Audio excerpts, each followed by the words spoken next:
Hola y bienvenidos a Mundo X. Hoy hablaré sobre una serie original de Netflix, Mindhunter. Está basada en el libro Mindhunter, Inside FBI's Elite Serial Crime Unit, de Meryl Chicker y John E. Douglas. Ahora les hablaré un poco más sobre la producción de la serie. Está dirigida por David Fincher, Acid Kapadia, Tobias Lindholm y Andrew Douglas. La serie está ambientada en 1979. Se centra en dos agentes del FBI, interpretados por Jonathan Groff y Hall McCauley, quienes entrevistan a asesinos seriales en prisión para intentar resolver casos en curso. Mindhunter no es la típica serie del bueno versus el malo, o policías versus ladrones. Más bien trata de eliminar esas concepciones. Algunas veces es graciosa, a menudo escalofriante.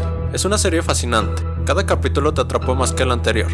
Si ya viste esta serie y al final te dejó impresionado como a mí, este video es para ti. Pero si no la has visto, te recomiendo que la veas y luego reproduzcas este video, ya que te advierto que estará llena de spoiler.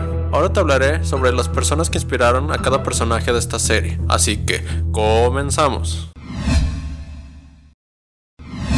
1. Holden Ford, el hombre líder de Mindhunter, interpretado a la perfección por Jonathan Groff, está basado en John E. Douglas, el autor del libro Mindhunter Inside the Elite Crime Unit del FBI. Douglas no es ajeno a Hollywood. Según los informes, sirvió de inspiración principal para Jack Crawford en la novela Dread Dragon y The Silence of the Lambs, así como en la interpretación de Brian Fuller en Will Graham en el programa de televisión Hannibal.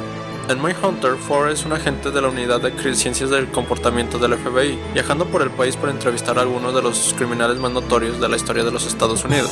Douglas refirió la investigación de asesinatos gracias a la información obtenida de entrevistas con David Berkowitz, John Wayne Gacy, Charles Manson, Richard Speed y por supuesto Edmund Kemper. 2. Bill Tetch. Los paralelismos entre el brusco agente del FBI de Hall McCauley y su homólogo en la vida real son menos directos que los de Ford y Douglas, pero todavía están allí. Tetch se inspiró en gran medida por Robert Keith Ressler, un agente del FBI nacido en Chicago que se unió al buró en 1970. Ressler también formó parte de la unidad de ciencias del comportamiento en los años 70 y se le atribuye haber acuñado el término asesino en serie. También entrevistó asesinos en serie en los años 80 y desarrolló la primera base de datos computarizada de crímenes no resueltos del país, que ayudó a capturar a aquellos que cruzaron las líneas estatales mientras mataban. Trabajó en casos importantes de asesinos en serie, incluidos las búsquedas de Jeffrey Dahmer y Ted Bundy. Ressler murió en 2013. 3. Doctora Wendy Carr, a menudo la voz de la razón y la lógica en Mindhunter. La psicóloga de Anna Torv tiene una contraparte en la vida real, en la doctora Ann Wolbert Burgess. Una vez más, la persona real trabajó en la unidad de ciencias del comportamiento del FBI con los agentes Douglas y Ressler, y se le atribuye a las tres personas la escritura sexual homicidio, patrones y motivos, un estudio revolucionario de asesinos en serie publicado en 1988. Burgess fue pionera en el tratamiento de traumas y víctimas de abuso, confundando un programa de asesoramiento para víctimas de violencia sexual en el Boston City Hospital. Ella todavía enseña en el Boston College.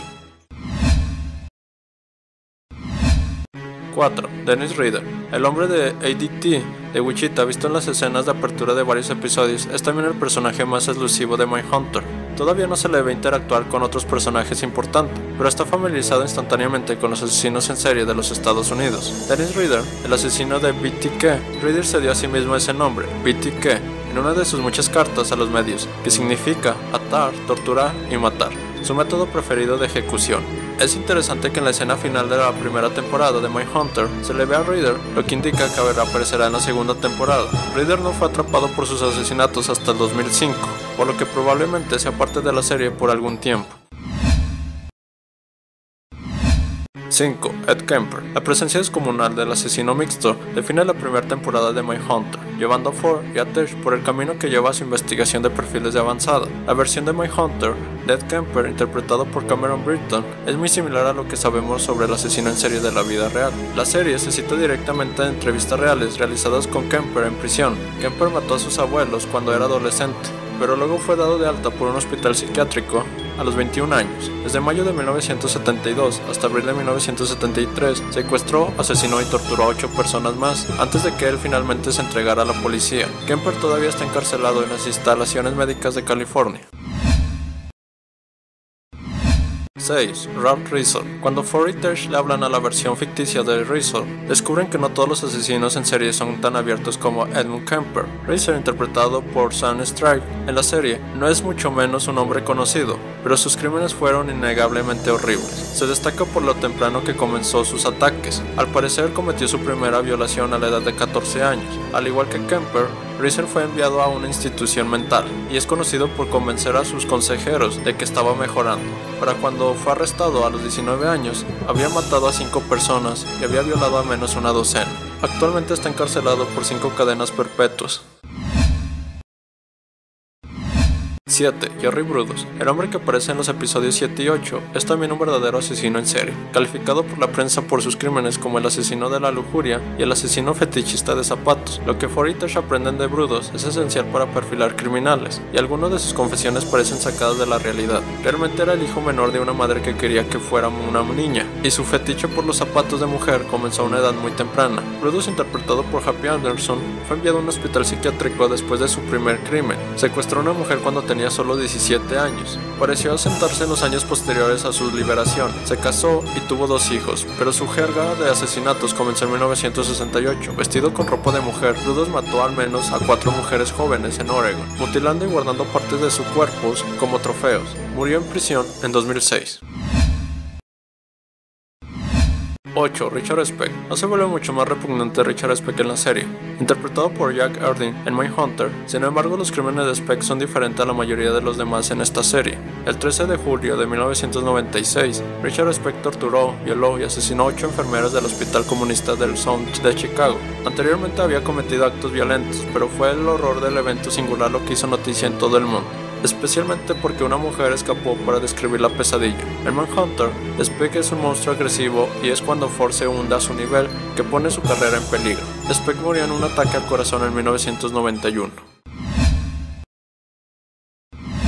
9. Daredevil. El final de la temporada de Mindhunter, dirigido por David Fincher, depende del caso de Daredevil y de cómo Holden Ford y Billy Tesh lo resuelven usando métodos extraídos de sus conversaciones con asesinos en serie. La versión ficticia de Devil, interpretada por Adam Sastro, casi se elimina de la historia. Devil era un recortador de árboles que trabajaba en un vecindario rural de Georgia, donde Mary French Stone, de 12 años, fue violada y asesinada. Douglas escribe sobre el caso en su libro, dejando en claro que era su primera oportunidad para realizar un interrogatorio. La carpeta falsa de papeles que hace que parezca que los policías tenían mucho sobre Devil.